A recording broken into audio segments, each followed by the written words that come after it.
looking at design, and particularly with this hybrid course model, what worked for our students was two components: the online content delivery and the field experience. So I just want to hit on some points with that.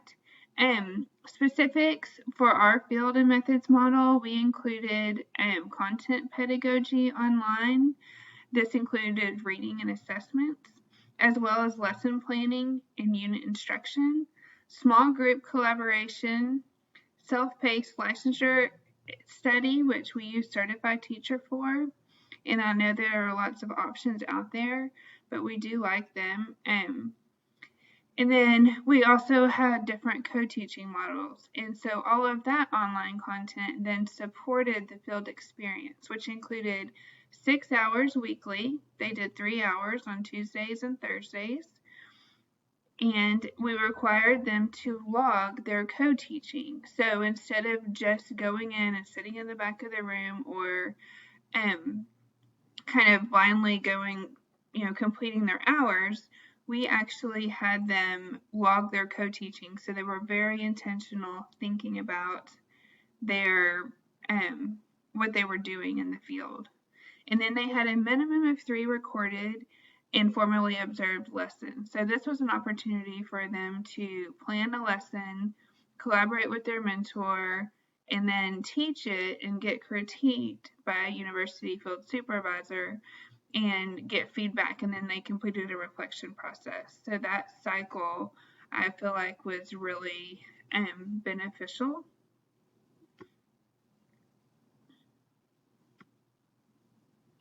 This is just an example of our calendar. We really like to make sure that students know exactly what they're doing. So we like to break it down by weeks, and we run them Monday through Sunday because we found that while students really like the flexibility of having the online component, if we cut off, for example, a discussion or something on Friday, they feel really cramped. And because of course feedback and us having students reflect on what they like and didn't like about the course, which we do 3 times throughout the semester, we decided to run it through Sunday. So that's just what works for us. People can think about it in all different ways. These are just example dates that I pulled randomly, so I'm not entirely sure if that's Monday through Sunday, but you get the idea. We do week by module, the date, what coursework content they're working on, what they're doing in the field, and then what is due. So one big piece of this with the online course delivery is making sure you have clear expectations and making sure students know what it is they are supposed to be doing when they do it. And so if you went to week 1, our platform that we use is D2L. I know some people use Canvas and some other options, but everything, for example, in Module 1 should be found in Module 1. And so making sure it's seamless and clear-cut so that students aren't confused about what they need to do, I think is really important.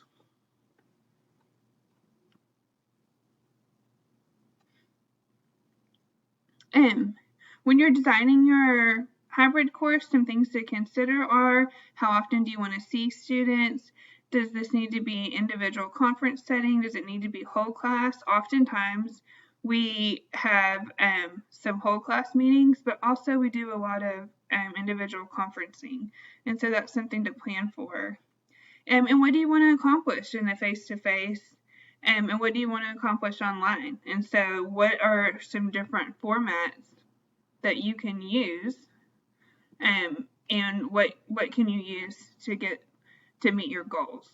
And so for us, the fieldwork obviously was the main face-to-face component, and then the content we felt like we could handle online. And so you really need to sort that out in terms of your goals for the course before you start building. And then the needs of the students. How often do they need to be in the classroom? We felt like more was better in this situation. And how much face-to-face interaction will they feel comfortable and supported? What do they need? So then you're thinking about scaffolding their learning and their experience, because in our situation, we're like coaches, and we're not holding their hands, and they're not teachers yet, but they're pre-service teachers. So we just give them the support they need to feel confident so they can move forward.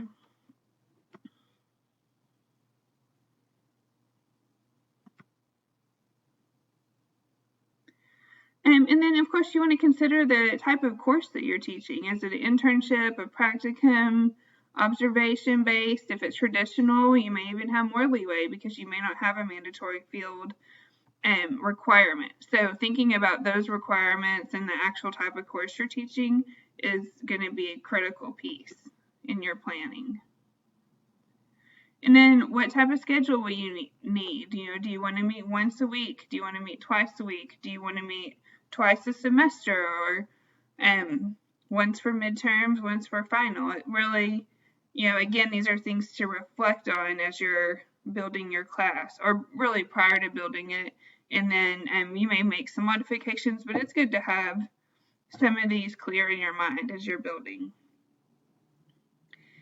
Think about who the schedule impacts, and again, be as consistent as possible. So with discussion boards, for example, the initial post is due Wednesday, the peer posts are due on Sundays, and that never changes. And the students really appreciate that. And so once you get into the rhythm of something, I would encourage you to stick with it. And we are going to pause there.